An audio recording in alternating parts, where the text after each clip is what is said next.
வணக்கங்க. என் பேர் நாகராஜன். கன்றாயுதம் போஸ்ட்டு, அரியலூர் மாவட்டம். சின்ன வயசுலேருந்து விவசாயம் பண்ணுறேன். இல்லை தான் பிரதான விவசாயம். 10 ஆண்டு காலமாக பரம்பரைகள் போடுறேன். கரும்பு சொல்லுவாங்களா, கரும்பு பண்ணுறோம்.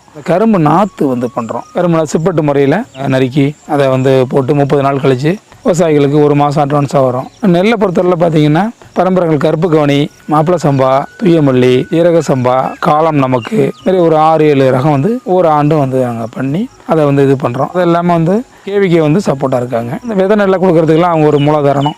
புதிய தொழில்நுட்பங்களை அப்பப்போ கேவிகேலேருந்து தொடர்ந்து கொடுத்துட்டு இருப்பாங்க. இந்த பரம்பரை நெல் ரகத்தில் பார்த்தீங்கன்னா கருப்பு கவனி, மாப்பிள சம்பா அதெல்லாம் நாங்களே சொந்தமாகவே அதை மதிப்பு கூட்டுதலாக அந்த தொழில்நுட்பத்தை பண்ணுறோம். எதையாக கொடுப்போம், இல்லைன்னா அரிசியாக கொடுப்போம். அரிசி கருப்பு கவனி கிலோ 200 ரூபா, மாப்பிள சம்பா 100 ரூபா. அப்புறம் அவல் பண்ணுறோம். அவல் 100 ரூபா, 150 ரூபா. அதாவது அந்த விவசாயமே இத்தனை ஆண்டு காலம் ஜெயிச்சு நிற்க முடியுதுங்க. கேவிகே சோளமாதிவிலேருந்து எல்லா சயின்டிஸ்ட்டும் பார்ப்பாங்க. பார்த்துட்டு ஒரு சில மாதிரி தொந்தரவுகள் இருக்குது, பூச்சிகள் இருக்குது அப்படின்னு சொன்னால் பார்த்துட்டு உடனே எங்களுக்கு நிவர்த்தி பண்ணி தருவாங்க. தொழில்நுட்பங்கள் நிறைய ஒரு புது ரகங்கள்லாம் கொடுப்பாங்க. ஒரு தினம் கோ50 ரகம் நெல்லை பொறுத்தவரை முதல்ல அவங்க தான் கொடுத்தாங்க. 60-22 ஒரு கரும்பு ரகம், கோ 212 ஒரு ரகம் கோயம்புத்தூர்லேயே போய் அவங்களுடைய சார்பாக வாங்கி எங்களுக்கு கொடுத்தாங்க. அதையும் அப்படி தாங்க, நாங்கள் கரும்பா மேக்ஸிமம் விற்கிறதில்ல அதிகமாகவே. அதையும் விதையாக நாற்றா பண்ணுவோம். ஒரு கரும்பில் பார்த்தீங்கன்னா ஒரு டன்னுக்கு 7000 10,000 நாற்று வரும். ஒரு நாற்று 2 ரூபா 50 பைசானா 8000 ரூபா செலவு பண்ணால் கூட 8000 ரூபா எக்ஸஸாக கிடைக்கும். ஒரு டன்னு கரும்பு விற்றோம்னா 2919 ரூபா விற்கிது. நாங்கள் நாற்றா பண்ணும்போது கூடுதலாக இன்கம். கரும்பை மிச்ச கரும்பை மில்லுக்கு எடுத்துக்கிறாங்க, மில்லு எடுத்து அனுப்பி விட்ருவோம். அது நாற்ற விவசாயிக்கும் பலனாக இருக்குது, எங்களுக்கும் பலனாக இருக்குது. அப்புறம் கரும்பு ஜூஸ் பண்ணுறோம், கரும்பு நாட்டு சக்கரை பண்ணுறோம். கரும்பு ஜூஸுக்கு திருச்சி அனுப்புகிறோம். இப்போ சாதாரணமாக கரும்பு நம்ம ஊரில் மில்லுக்கு அனுப்புனா 2900னா அவங்க ஒரு டன்னு கரும்பு 5000 எடுத்துக்குவாங்க. விவசாயத்தில் மதிப்பு கூட்டினால் மட்டுமே விவசாயம் பண்ண முடியும். மார்க்கெட்டிங் ப்ராப்ளம் இருக்குது, நிறைய ப்ராப்ளங்கள் இருக்குது.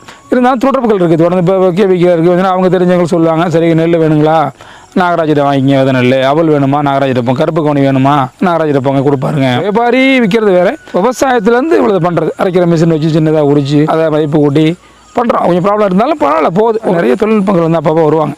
இல்லை 1 மாதமோ 2 மாதத்துக்கு ஒருக்க வருவாங்க. ஒரு அக்ரிகல்ச்சர் ஆஃபீஸ்லேருந்து பார்ப்பாங்க. அந்த ஃபீல்டை பார்த்து புதுசாக ஒரு ரகம் கண்டுபிடிச்சாங்கன்னா அந்த ரகத்தை கொடுப்பாங்க. அது விதை கரணையாக கொடுப்போம். அந்த புல்தண்டு முறை இல்லாமல் புல்தண்டு முறையிலையும் கொடுப்போம். அது 1000 கரணை 800 ரூபா. ஒரு டன்னுக்கு 7000 கரணை கிட்டத்தட்ட வருங்க. அப்போ 7 8 56 5000 ரூபா. 1000 ரூபா போனாலும் ஒரு 4000 ரூபா கிட்ட நிகரலாமல் ஒரு 1000 2000 மதிப்பு கொடுத்தல டபுள் ஆகியிருக்கோம். அதை 3 மடங்காக ஆக்கிறதுக்கான வழிகளை தொழில்நுட்பம் கிடைச்சதுன்னா நமக்கு நல்லாயிருக்கும். ஒரு 2 மடங்கு ஆக்கியாச்சு விவசாயத்தில். இருந்தாலும் இன்னொரு மடங்கு கூட்டுறதுக்குடைய வாய்ப்பு பார்த்துக்கிட்டு இருக்கோம். ஒருத்தர் பண்ணுறாரு கரும்பு ஜூஸாக பண்ணி ஒரு டன்னு கரும்பு எங்கள்கிட்ட 5000 வாங்கிட்டு போகிறார். திருச்சியில் அவர் 30,000 விற்கிறார்.